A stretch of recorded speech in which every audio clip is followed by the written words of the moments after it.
बातचीत में जो दोनों लीडर्स के बीच में हुई, इसके बारे में हमारी गहरी चिंता उन्होंने जताई और इसका असर जिम्मेदारी है वो बांग्लादेश सरकार की है। और उन्होंने आशा जताई कि बांग्लादेश सरकार इस विषय पे अपनी जिम्मेदारियों पे खरी उतरेगी और इन चीज़ों को आगे सब्सिक्वेंटली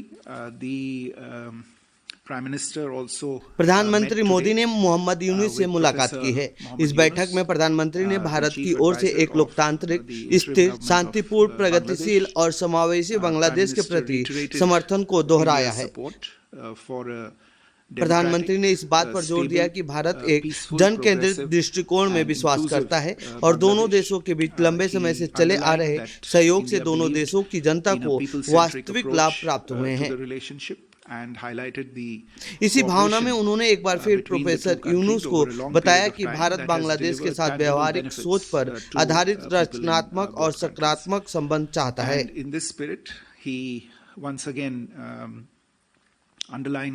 सीमा की स्थिति पर प्रधानमंत्री ने यह भी कहा कि ऐसा कोई भी बयान या बयानबाजी जिससे माहौल बिगड़े उसे टालना चाहिए। उन्होंने अवैध सीमा पार करने, विशेष रूप से रात के समय को रोकने और सख्ती से कानून के पालन की आवश्यकता पर बल दिया ताकि सीमा सुरक्षा और स्थिरता बनी रहे। प्रधानमंत्री ने बांग्लादेश में हिंदू समुदाय सहित अल्पसंख्यकों की सुरक्षा को लेकर भारत की चिंता को भी दोहराया है और उम्मीद जताई है कि बांग्लादेश सरकार उनकी सुरक्षा सुनिश्चित करेगी और उनके खिलाफ हुई घटनाओं की निष्पक्ष जांच कराएगी। उन्होंने 20 की अध्यक्षता संभालने पर बांग्लादेश को बधाई दी और आशा व्यक्त की कि यह मंच क्षेत्रीय सहयोग को और आगे ले जाएगा। दोनों नेताओं ने अन्य मुद्दे पर भी विचारों का आदान प्रदान किया और बिम्स्टेक जैसे फ्रेमवर्क के तहत क्षेत्रीय एकीकरण को आगे बढ़ाने पर सहमति जताई।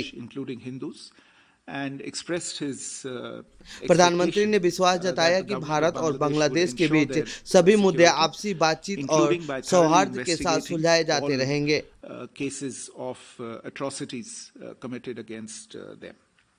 फिलहाल भारत के पास प्रत्यर्पण के मुद्दे पर कोई नई जानकारी नहीं है। अल्पसंख्यकों की सुरक्षा को लेकर जरूर चर्चा हुई और प्रधानमंत्री ने इस पर अपनी गंभीर चिंता जताई। उन्होंने उम्मीद जताई कि बांग्लादेश सरकार इस दिशा में ठोस कदम उठाएगी। The leaders also exchanged views on other issues and agreed to enhance consultations and cooperation. बता दें कि इस दौरान विदेश मंत्रालय की तरफ से ट्रंप द्वारा लगाए गए टैरिफ पर भी जवाब दिया गया है। विदेश मंत्रालय ने कहा है कि भारत और अमेरिकी प्रशासन के बीच इस पर बातचीत जारी है। हम पहले उपलब्ध आंकड़ों पर उपयोग कर यह समझने की कोशिश कर रहे हैं कि इन टैरिफ का हमारे उद्योगों पर क्या प्रभाव पड़ेगा। इसके बाद ही हम इसे किसी बहुपक्षीय मंच पर ले जाने पर विचार करेंगे। Long standing and mutually beneficial bilateral relationship between the two countries. The Prime Minister has a meeting later this afternoon with the Prime Minister of Nepal, His Excellency Mr. KP Sharma Oli. We will update you on that meeting as soon as we have the details. Let me stop there, and we have time only for a few questions, so turn it over to Radhir. मेरे विचार में आप सबके जो सवाल बांग्लादेश को लेके हैं वो यही 2-3 मुद्दों पे है, तो मैं सबको एक साथ ले लेता हूँ।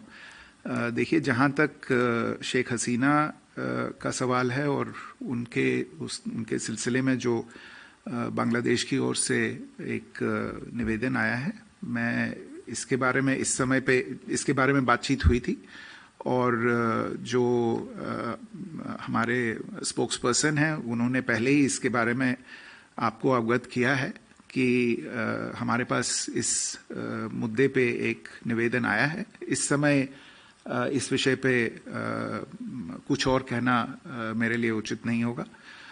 माइनॉरिटीज़ की, अल्पसंख्यकों की जो वहाँ पे हालत है और इस विषय को लेके बातचीत में जो दोनों लीडर्स के बीच में हुई, जैसा मैंने अपने रिमार्क्स में कहा, प्रधानमंत्री जी ने इस मुद्दे को खुल के सामने रखा। इसके बारे में हमारी गहरी चिंता उन्होंने जताई और इसका असर जो बाकी समाज पे होता है उसके बारे में प्रोफेसर यूनुस को अवगत कराया और उन्होंने अपनी आशा जताई कि आखिरकार ये जो मुद्दा है इसकी जो जिम्मेदारी है वो बांग्लादेश सरकार की है और उन्होंने आशा जताई कि बांग्लादेश सरकार इस विषय पे अपनी जिम्मेदारियों पे खरी उतरेगी और इन चीज़ों को आगे इनकी जांच करेगी। जहाँ तक चुनाव का सवाल है,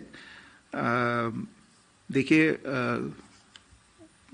कोई भी डेमोक्रेसी हो उसमें रेगुलर और इंक्लूसिव इलेक्शंस उसका एक बहुत ही अहम हिस्सा होते हैं और हमने प्रधानमंत्री जी ने इसके बारे में भी अपनी सोच प्रोफेसर यूनुस से साझा की और आशा जताई कि हम आगे चलते एक डेमोक्रेटिक, इंक्लूसिव और स्टेबल बांग्लादेश देखेंगे और उसमें इलेक्शंस का अपना एक रोल होता है, वो सब जानते हैं।